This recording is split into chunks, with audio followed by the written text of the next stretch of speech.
Yo, welcome back everybody to a brand new video here on the second channel, and today we're going to be, of course, doing the old-fashioned, looking at every single deck that got day 2. Now, we actually had quite a few tournaments this weekend. Not only did we have the Knoxville Regional Championships, but we also had Melbourne Regionals, and there was even a tournament over in Singapore. So we do have quite a few tournaments to look at. We're going to try to skim through a lot of the decks here from Knoxville and stuff to try to make this video a bit shorter. I don't want it to be like 2 hours long looking at 2 tournaments, but I'm excited, man. We got a lot of weekend of Pokemon to look at, a lot of really cool archetypes, a lot of really cool tech cards and spice I saw this weekend pop up over in both Knoxville and Melbourne, and I'm excited to look at all the crazy stuff and see if any cool decks did end up getting day 2 over in Knoxville and over in Melbourne. If y'all are excited and new to the channel, make sure to subscribe down below and leave a like on the video if you want to enjoy. I'll leave a link down below here to, of course, Limitless TCG if you want to go check out all of the decks for yourself from all of these tournaments and look at past tournaments and stuff. Will all be linked down below. So let's take a look. So starting off with, of course, Knoxville. We saw that Ryan Antonucci won with Gardevoir EX. Now, Ryan's Guardy list is, well, it's got one big difference. I think the big difference in Ryan's list, obviously there is no Cresselia, but he does play 3 rare candy, and I kind of like that. 3 rare candy is kind of based because sometimes if you prize, a refinement Curlia, you prize Mirage Step Curlia, even if you're playing into something that's a lot more aggressive, like Iron Hands EX, it's actually really good to have the rare candies in your deck to try to get an aggressive lead on your opponent if your opponent's really trying to put pressure on you with something like Iron Hands. And again, sometimes Gardevoir just gets really bad prizing and you need to be bailed out by rare candy. So I really do like Ryan's list here with the rare candy. Ryan's also playing the 4 Battle VIP pass in his build, not relying on the Lava Balls and Fogs, just playing a 4 VIP to help him set up. He did, of course, have to beat Aiden Koos in the finals. Now, Aiden was playing a very cool Kyogre Dragonite Lost Box deck using the one of Mawile. Mawile had a really big weekend, mainly because it was really good against Gardevoir. Gardevoir had a really good performance this weekend, and a lot of the Guardy lists were cutting the Professor Turo's scenario. So Mawile is how you beat Gardevoir. I've been on Mawile for like a month now, mainly because I used it to beat Charizard before they incorporated Switch, but I'm a really big fan of Mawile in Lost Zone. I think it's a very good inclusion because if you're not playing the Jirachi down because you're scared of getting Mawile, then you have to get Sableye, which is really cool. So Mawile really does create a lot of really annoying things for your opponent to kind of deal with here. And of course, Aiden did play the classic Dragonite V in the deck as the attacker. No Iron Hands, no Roaring Moon, stuck for Dragonite. Also played the Pidgeot V, which you kind of have to play. If you're going to play Mawile, you have to play Pidgeot V or like a Skullvet because otherwise you're going to deck out probably before your opponent. So Pidgeot makes it so that Mawile infinitely, you just infinitely loop it and then you never deck out. Then of course he had the Kyogre, really good against Roaring Moon EX this weekend, and also really good against Miraidon. I guess one thing that I noticed about the Mawile is you can actually use Mawile to make Kyogre a lot easier. So if you're playing against Roaring Moon or Miraidon, instead of like sitting there letting your opponent take prizes while you try to get to Kyogre, you can literally just like stall something with Mawile, and instead of, trying to win the game by deck out, you can just use Mawile and then you can win with Kyogre. It's like a really cool idea that I actually realized you could do with this deck, and I gotta give credit for Aiden for a really cool deck there. And then, of course, we got Ian Robin top 4 with Giratina. Giratina still being one of the strongest decks in the format, playing the Avery in the deck to help remove bench Pokemon. Really good in the Guardy matchup. We did have Jose Marzan here playing the Roaring Moon deck here, making it all the way to top 4. There was a couple of Roaring Moon in top 8. Roaring Moon had a really good weekend. There was a lot of Roaring Moon this weekend. It was the second most played deck in day 1. Crazily enough, it was more played than Giratina, but I guess it is more of it's an easier deck to pick up. It's a little bit more easier to play. It's a little bit more straightforward. It's more appealing to a casual player as opposed to Giratina, so it makes sense why Roaring Moon was so popular. But yeah, Roaring Moon did have a great weekend. There were 2 in top 8. We do have Jose here in top 4 with his Moon list.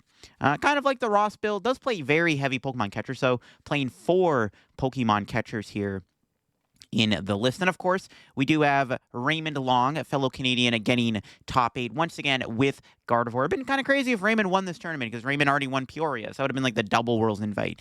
But yeah, Raymond playing Guardy here, playing the Crest, playing the Screamtail, not playing Turo though. And again, that was kind of the big deal with Gardevoir. Is a lot of the big decks that were on Guardy were not playing the Turo. We did have Tyler Matthews here in top 8 with an Entei Valiant deck. This is a deck that we haven't really seen get top 8 in a very long time, but Tyler Matthews finally broke through, got the top 8 with the deck. He had some interesting technology in the deck. The main one was the 1/1 Bibarel, which is very relevant because Entei Entei Valiant is a deck that doesn't really like to see Ionos and stuff, and having a late game Iono stick can be very devastating. So when you have a 1/1 Bibarel, it just makes it less easy for your opponent to brick you when you have the Bibarel in play. And I do like it. It did mean he had to cut out some of the Enteis. As you can see, he only plays 2 Entei V in the deck as opposed to 4 or 3, but when you have the Bibarels and stuff, it's fine. Of course, we had Kamal here in top 8 with Roaring Moon once again. It looks like it is the Ross Cawthon build, of course, with the Judge, with the Iono, the 1 Jelly. Pretty impressive. Kamal definitely, he's not newer to the game, I would say. He has been kind of breaking through at some of these regionals. He's a Yu-Gi-Oh player. If anybody knows, he's a very successful Yu-Gi-Oh player. So it's cool to see Kamal perform well in both Yu-Gi-Oh and Pokemon. And of course, I got my friend Jackson Ford in top 8 once again with Giratina V-Star.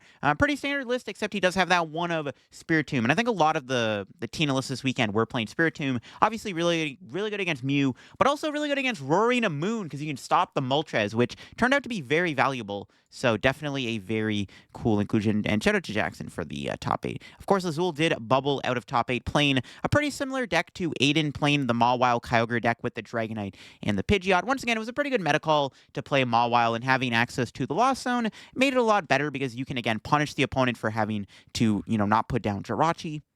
We had JW Creewall here, of course, Flex Daddy with the Roaring Moon deck once again. The Ross Cawthon Moon deck playing the Moons, playing the Judge, the Iono, 2 catchers. Roaring Moon once again just had a very, very good weekend. Then, of course, we did have Michael here with a Sablezard deck. Sablezard is still a very strong deck. It wasn't the best performing Lost Zone deck this weekend, which I think that it still is a good deck. I think that it's not going to see as much play as most Lost Zone variants because it is harder to play, and it's, I guess, less appealing because it's not as, like, go ham as, like, something like a Dragonite or a Roaring Moon build of Lost Zone. It's a little bit more, like, strategic and passive with what it tries to do, but it is still a very good deck in my opinion, and I am still interested to see that it did get top 16. We got our highest placing at Charizard list here by Isaiah Chevelle, playing the Charizard here, pretty much just like the normal list we're seeing now. Place a Switch, the Zard, the TM Devos in the deck. No Lost City opted for double Artisan and 1 Collapsed Stadium. But yeah, Charizard's definitely starting to slip a little bit. I think with the amount of Guardy there was, it obviously hurt it. We got Rowan here, of course, in top 16 with Guardy. Rowan did play the Turo, which is very relevant because, as you saw, Mawile was a very strong card this weekend. We got another Guardian top 16 by Edwin. Did lose the win-in on stream against Azul. Edwin was not playing Turo. As you can see, that's a very big deal when playing against Mawile. When you don't have Turo, the matchup becomes a lot harder. We got Adam Reinhardt with the Miraidon in top 16. It looks like we got the normal just Iona research build. No judges in the deck, but it is still the classic Miraidon deck here with all the tools in the deck, with all the big attackers. A lot of Pokemon in the deck, actually. Iron Hands, Raikou, Drapion, Zeraora's even in the deck.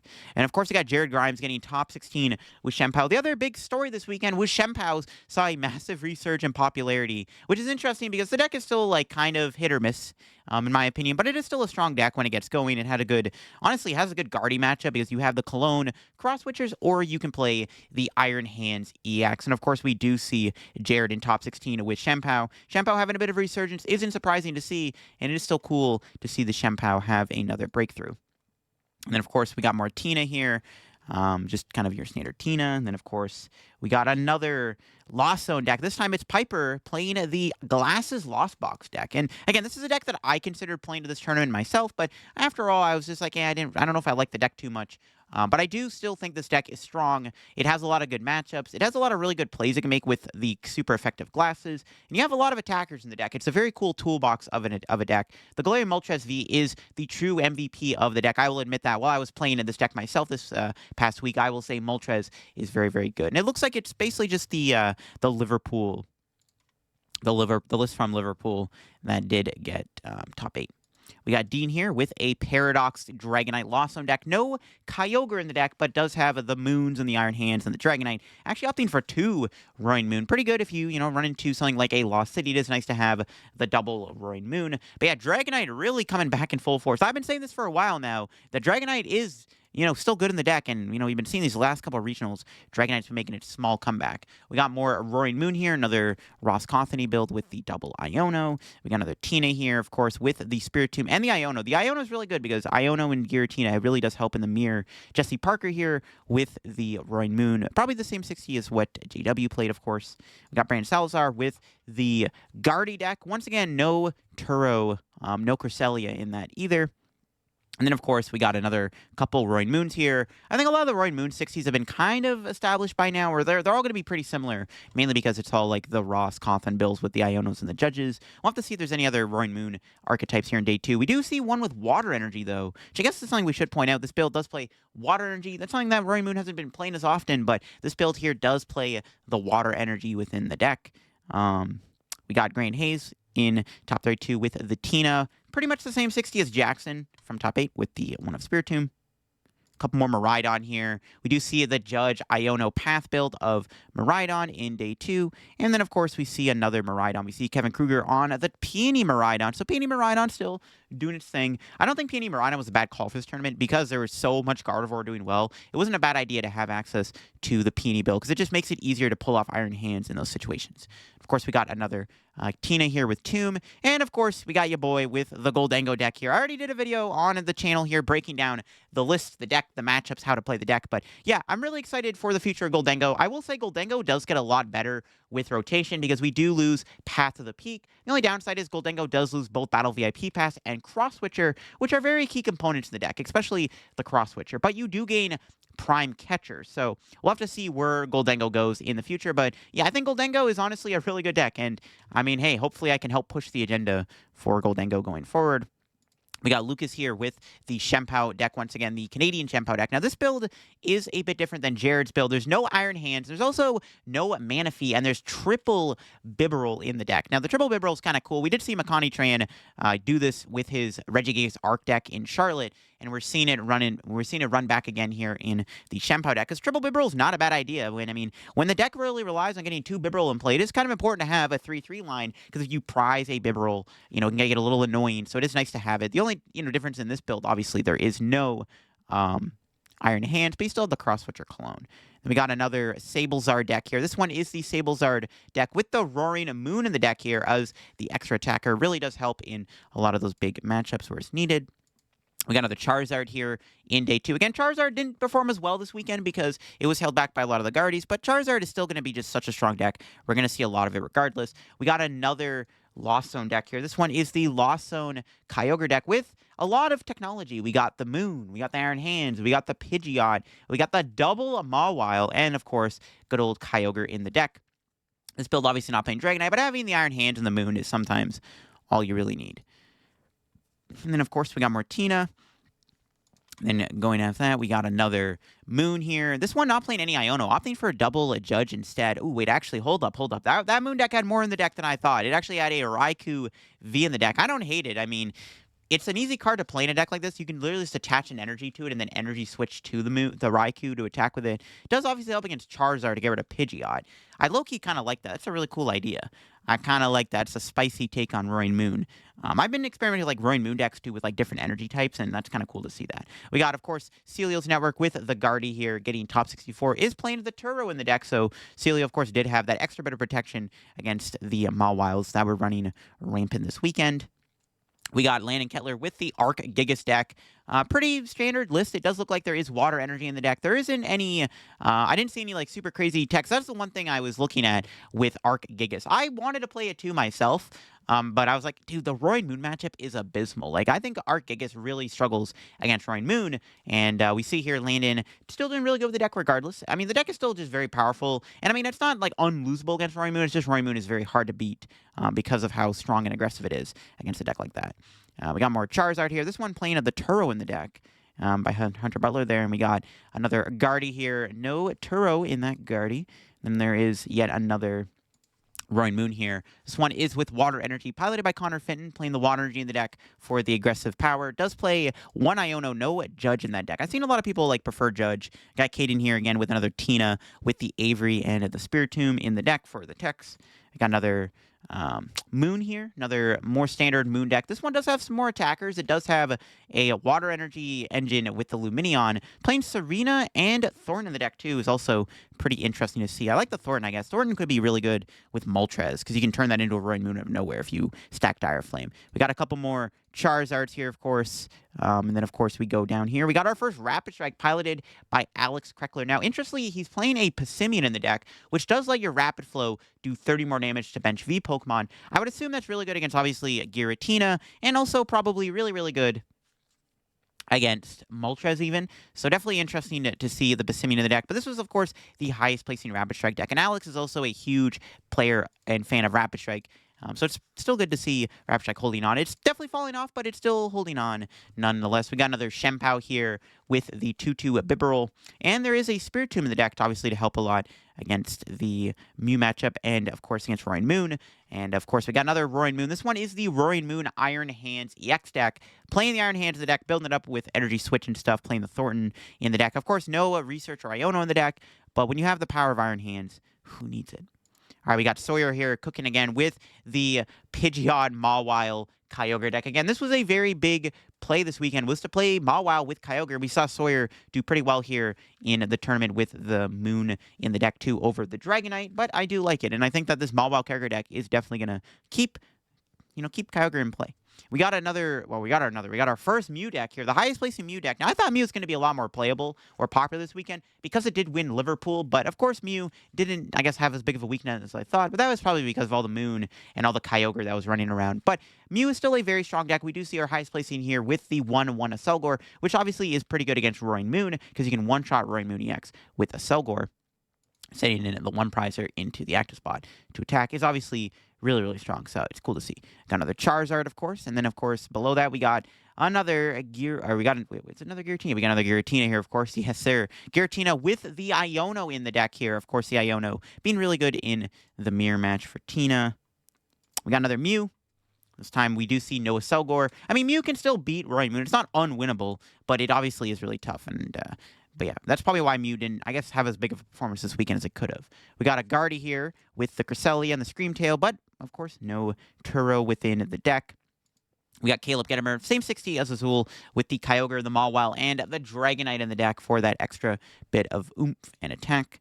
And, of course, there's another Mew. Again, Mew kind of in the top 64 range this time around. But again, I am still surprised to just not see it do as well. But there was a lot of anti-Mew hate this weekend, so to be fair, there was that. We do see a Snorlax control here. This one is a little bit more teched out. It's got the Pidgeot EX in the deck. It's got the Luxray V in the deck for the hand disruption. It even plays Mawile, too, for some extra bit of trapping. And there's also the Spiritomb and the Dunsparce in the deck for some extra disruption. This Pidgeot build of Snorlax is really cool. And, I mean, we'll have to see if this deck can kind of keep it up, because this was the highest placing control deck this weekend. We got Kieran with the Shenpao Iron Hands deck again. Did play against him 2 times in the tournament, and it was a very good set both times. So yeah, Shenpao Iron Hands, obviously a really strong deck, and did have a resurgence this weekend.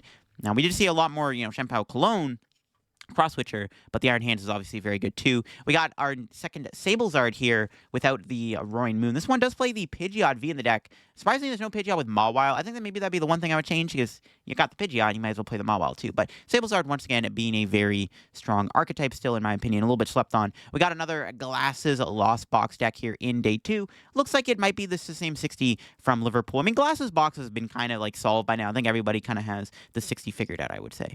We got our next Entei deck. So a couple here in day 2. This one not playing at the Bibarel, but is playing at the 3 Entei, the Radiant Charizard in the deck, and whatnot. Yeah, Entei still not a bad deck. It's still just kind of one of those like sleeper under the radar decks. There's another Shenpao deck here. No Iron Hands, but does have the Cologne Cross Switcher. And then, of course, we got another Entei here piloted by Noah Sawyer, obviously, who did do good at LEIC with the deck. And, of course, Entei still being good. It's kind of like the little deck that could. Is it better than Rapid Strike right now, though? Because everyone compared it to Rapid Strike. Is it better than Rapid Strike? Maybe. I don't know. I got another Zard here, of course. We got another Roaring Moon to look at here with the Judge and the Iono. We got 2 more Tinas. We'll just kind of quickly skim through some of these decks here. We've seen most of the Tina list by now. We got Makani, once again, running back with Arceus. Makani did originally plan to play Charizard in the deck, I'm pretty sure, the Radiant Charizard. That's kind of been the big technology that Arcagigas has been playing in the online tourneys, is the Radiant Charizard, because it does help a little bit against some of your harder matchups like Roaring Moon. But this build does not play. It does play the Fire Energy, which can be a pretty good bait and switch, because you would expect the Charizard, and there's no Charizard. Another Moon. This one is a little bit more of a turbo-heavy Moon. Yeah, no research. Playing the Iono. Playing a Brute Bonnet is interesting. We got another Glasses Lost Box deck here. Yeah, once again, pretty much similar 60 to what we've seen already. A couple more Mews to look at here. We got one Mew. We got another Lost Zone deck, another Kyogre Lost Box deck with the Dragonite, with the Raikou, with the Moon, with the hands, all that stuff. The whole enchilada is in this Lost Box deck. You love to see it. Got another Mew, another double turbo Mew. Got a couple more Roaring Moons here. We'll quickly go through these real quick because they kind of like all the same. And then we got another Mew. Another, double turbo Mew. Surprisingly, the high spacing Mew was the Assaultgore Mew, which is nice to see because I think Assaultgore wasn't a bad call to play Mew this weekend. We got another Goldengo here, of course. Goldengo being the deck, the little deck that could. Now, this build not playing the Coffer Family Goldengo, but Goldengo, once again, just still being a very strong archetype, in my opinion, and very underrated. So you love to see it. Another Moon with the Judge and the Iono. We got another Giratina with the Spiritomb. Yeah, that was kind of the big play this weekend, was to play Tina with the Tomb. We got Charizard again.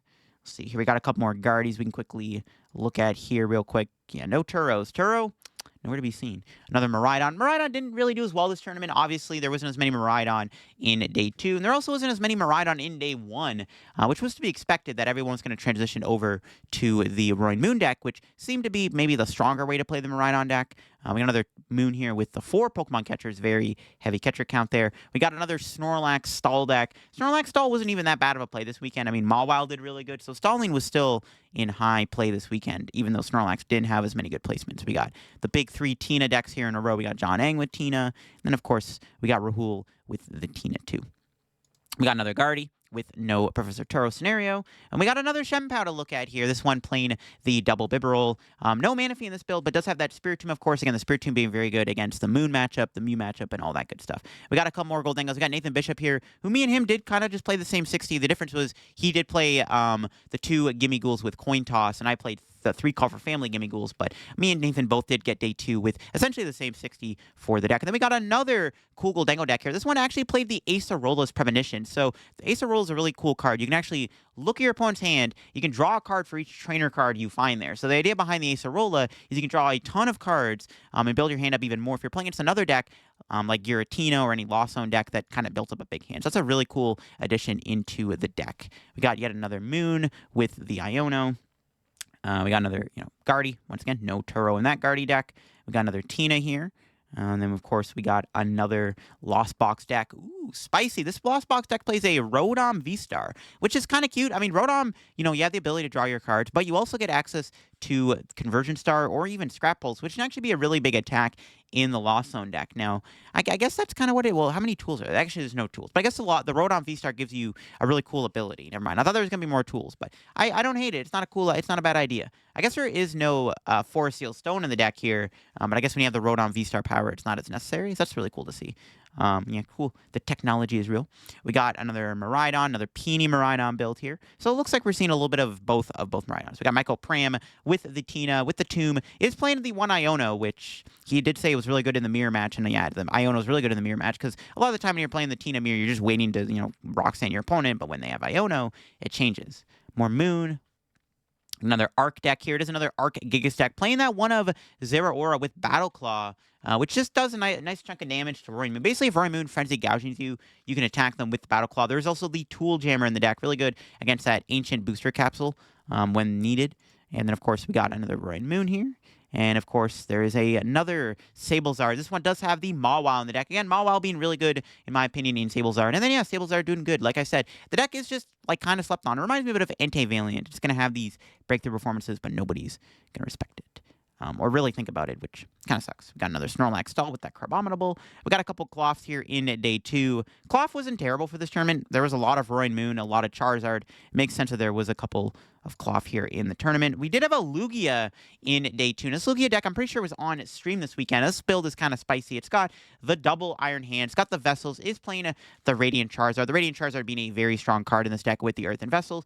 Does play a Cyclozar too, probably just for like that Fur Tree pivot option, which is kind of sick. So really cool 60. It is cool to see a Lugia getting day 2 still. I mean, Lugia is still like not a bad deck. Obviously, Charizard is not your best matchup, but it's still a cool deck, and it's still cool to see it did get day 2.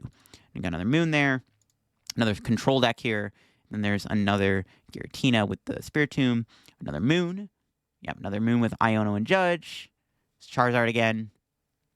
Got a Lost Box deck. This one, yeah, it's got the Iron Hand, it's got the Moon, got the Sableye, got the Kyogre, but does have the one of Mew. I actually really like the idea of playing Mew in these Lost Box decks, because it does help you when you get Iono, because you have the Mew's ability, but then you also get to use Genome Hacking, which can open up the doors for some really cool plays, which is nice, especially against Giratina. We did, of course, see another Giratina here, and of course, we got another Arc, Travis Beckwith on the Arc deck. Just, yeah, the Arc Gigas deck, pretty simple stuff here. No full face card in the deck, though. It's very interesting, but it's playing that Box of Disaster, which probably does help a lot against Roaring Moon. We got another Zard. We got another Zard here. 2 Zards back-to-back. Again, Zard slipped a little bit this tournament. Same thing with Mew. Mew and Zard and Rapid Strike and Miraidon are kind of on the downswing right now, I would argue, as you can see. Yeah, because Moon, the Rise of Moon is really scary for those type of decks, obviously. Because I think a lot of people are now saying that Moon can beat Charizard. It's obviously still close, in my opinion, but we are kind of seeing that conversion happen. Got a couple more Snorlax here. We'll quickly skim through these decks here real quick here. Let's just see what's cooking in some of these decks. We're almost out of the day 2 here of Knoxville. There's another glass. Oh, no, that's not Glass's Lost Box. It's just the Dragonite Kyogre, or Dragonite Hands Moon deck. No Kyogre to be seen here. Okay, that's my bad. Got another interesting Charizard. Charizard Arceus. This is a deck we haven't really seen in a while. But the Arceus V-Star can still obviously be a very strong attacker, nonetheless. And of course, we got the Moon. Once again, another Charizard. We got Guardy with no Turo. We got another Moon, obviously. The Turbo Moon. We got another Zard. Shout out to my boy Muhammad and Billy. And we got 2 Tinas back-to-back here. And we got the Moon again. Next, we're going to look at this Tina here. Yeah, we'll just go through these decks here. Just kind of, yeah, just more of the same. The Moons, the Moons, the Guardies, the Tina. And the final Guardy here, no Turo. But there's all the day 2 decks in Knoxville. Pretty interesting stuff. Of course, Goldengo getting the top 32. A couple more Goldengos in the top 8. Shempow, Moon, seen a lot more play this weekend. Some interesting technology with Mawile was the big story. We can head over here to Melbourne. We got 56 decks here. So the winning deck, Brent Tonneson, finally won after getting second place in Liverpool. Finally took down the regional with the Giratina deck. Did run it back with Tina and won. We did see another Charizard deck do well, though, this weekend. It did get second place in the tournament here. It looks like it's kind of the standard Zard list we've been seeing. This one not playing the Switch, though, it looks like. Or does play Escape Rope instead of Switch. But also no TM Devo in the deck. And then there was a Guardy here, piloted by Natalie Miller, playing the Guardy. Does have that Turo in the deck, though. So there was the Turo. I will have to see if there was any Mawile in here. There was a Lost Zone in top 8. Maybe there was Mawile in the deck. Another Tina in top 8 here. And we did see a Lost Zone deck. It was the Dragonite Kyogre, or Dragonite Hands Moon deck. No Ogre, but no Mawile either. So that's interesting. Again, we'll have to see if there was any Mawile. That's, yeah, any Mawile in the thing. Another Guardian top 8 with Turo. So Turo is a lot more popular in the Melbourne tournament. There was another Lugia that did well, and this one actually got top 8 in the tournament, which is insane. Again, Lugia is a deck that I think a lot of people are kind of like, nah, no way Lugia's that good right now. But nah, Lugia proving the haters wrong and getting a top 8 here in the Paradox Rift meta, which is crazy to see. This one is the colorless build of Lugia. No Vessels, no Iron Hands, playing the weirder, the Mew, the Luxrays in the deck, the Cobalions in the deck, which is obviously really good against the matchup versus Roaring Moon. Cool stuff. It's cool to see Lugia still do well. Again, Lugia's still a pretty fun deck to play, and it's still very strong when it sets up. And then, of course, we got a Tina in top 8. We got Guardy here, of course, with the Turo. Yeah, a lot of Turo. We got another Zard here doing good. Another Guardy. This one have Turo. It did have Turo. Look at that. Turo was out in full force this weekend, baby. Another Tina with the Avery. No Spiritomb there. I guess like Melbourne's meta would have been a little bit different than like than our meta, I would say. Yeah, another Turo Guardy. Wouldn't want to be playing Mawile if I was going to Melbourne. It's another Sablezard here in top 16. Sablezard, once again, just kind of being the sleeper Lost Zone deck. We got our next Mew here to look at. This one does have the double turbos and the fusions, but no Isilgo or anything. But I guess like Moon wasn't going to be as popular in Melbourne. Now, crazy enough, there was a Mewtwo V-Union deck here that did good in Melbourne. That's awesome to see, the Guardian Mewtwo deck. That's really cool. Mewtwo V-Union is not a bad attacker, and it's also not a bad way to kind of checkmate the opponent. A lot of decks right now can't really one-shot the Mewtwo V-Union, so unless you're playing against Moon or Zard, which obviously if you're playing against Moon or Zard, you can just play like a normal Guardy deck basically, but when you're not, you can use Mewtwo V-Union as an efficient attacker, and you can also use it to just infinitely heal with its attack. So that's one of the cool things that Mewtwo V-Union can do, and it's honestly not a terrible card right now, because there are decks that really can't do anything against Mewtwo V-Union under the right circumstances. So it is cool to see Mewtwo V-Union do well, getting top 16, which is just awesome. And we got another Charizard here. We got another Guardy with no Turos. That was a Turo-less Guardy deck. It might not matter, because again, we haven't seen Mawile yet. We got 3 Tinas in a row here to look at real quick here. And then, of course, yeah, 3 Tinas in a row. That one did have Tomb. We got another Charizard here, and then we got another, well, our first look at Roy Moon here from Melbourne. Looks like it is like the Ross Cawthon build. It's got the one Iono, no Judge in the deck, but does have the Lost Vacuum, which isn't actually a bad tech card to play. We got an Arc Pile deck here. This one was an Arc Gigas Leafeon deck, so Leafeon's not bad. Having the Grass Attacker obviously can be very good against Charizard. Can be good against Roy Moon. That might be one of the big things with it, because I think that Arc-A-Gigas should already beat Charizard without the Grass Attacker. You don't really need it, but when you have the Grass Attacker, it also does help a lot against Roy Moon. It can force them to Frenzy Gouging you, which is, I guess, kind of the big deal when playing the Leafeon V-Star in the deck. We got another Giratina here, of course. Another Sablezard deck, it looks like. That's awesome to see. Again, Sablezard, good deck, good deck. Another Guardy with no Turo. Another Tina. And then, of course, we got another Charizard with Bibarel. So the Bibzard deck doing good. Bibzard's not bad. I thought it was a decent play because it's probably good against like Tina and stuff. You have the Bibarel as opposed to Pidgeot. You don't lose as heavily to like TM Evolution in the mirror match, which is nice. But it's okay, I guess. We got another Guardy with the Turo. And of course, we got a couple of Sablezards here back to back. So that's cool to see. So Sablezard did have a decent performance here in Melbourne, which is awesome to see. Got another Charizard. More Moon. Got the, yeah, Ross Cawthon Moon build.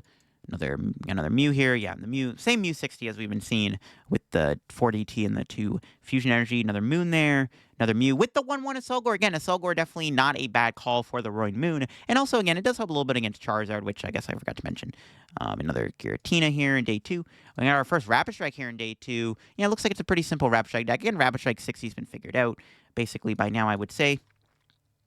We got another Goldengo here. This one's got the Scizor, so no Palkia, but is playing at the Scizor. Scizor is not bad either. It also has Bibarel in the deck for a little bit of protection against Iono. Not bad. I guess like Iono Path could be a little devastating if the Bibarel is not bad. And of course, the 2-2 Scizor. Scizor is not a bad attacker. It's not as aggressive as Palkia V-Star, but the Scizor does help a lot in certain scenarios where you do need that extra bit of power with punishing Scizors. So I don't hate it at all. It's not bad either. It could be good in rotation too. You never know. We got another Sablezard. This one does have the Roaring Moon in the deck though, as opposed to just the straightforward Sablezard decks we've been seeing. Of course, a couple Tinas we looked at. We got the Moon once again with the Iono. Another Guardy with Turo. There you go. Yeah, we haven't seen Mawile in Melbourne, so I guess a lot of people were just either not on the Mawile or just was not a big deal. Another Mew. Yeah, simple Mew 60 there, of course. We got another Charizard, and then we got another Guardy, and that one did have a Turo, and a couple more Roy Moons here to look at. Yeah, another Ross Cawthon Moon deck, and we got another, well, this one's more turbos, more of a turbo Roy Moon deck. Not really the Ross build, just has that one Iono in the deck. And we got another Tina here, of course, and then we got our first Snorlax control here in day 2 of Melbourne. There's a lot of Tina, and obviously Guardy with Turo is not a great matchup either. And then we have a Cloth here in day 2 also. Cloth holding on and still getting day 2. And then finally, we got a Goldengo deck here in day 2 of Melbourne. This one did have the 1-1 Milotic in the deck, which isn't a terrible idea either, going back to the build from Japan with that Milotic. But there you go. That is the entirety of day 2 at the Melbourne Regionals. We don't have all the deck lists for the Singapore tournament. I guess we can take a look at the Lost Zone decks. We got some Sablezards here in day 2. We don't have all the lists yet, but it looks like there wasn't anything like super different. We did see an Arc deck. Maybe that Arc pile is going to be unique. We did see a Goldengo also, but you know, Tina just kind of cleaning house as always. But there you go, a weekend full of Pokemon Regionals. Some pretty cool stuff happened this weekend. Moon is on the rise right now. And of course, Guardy also now back at the forefront in the meta. We'll have to see where the meta evolves. We don't really have any major regionals here until Vancouver. There is, of course, I think, Dartmouth this next weekend. So there is another big regional in Europe this weekend, but in America, we don't have another one until Vancouver Regionals in March. And that's going to be literally the time when Temporal Forces comes out. So we have a bit of a ways to go. But I hope you all enjoyed this video. If you did, leave a like. I'll leave again once to link down below to Limitless if you want to go check out the decks yourself. If you want to build any of these decks. Really cool stuff. We saw Mewtwo of Union in day 2. Goldengo did a lot better. Shenpao, Roaring Moon on the rise right now. To catch y'all later. Bye-bye.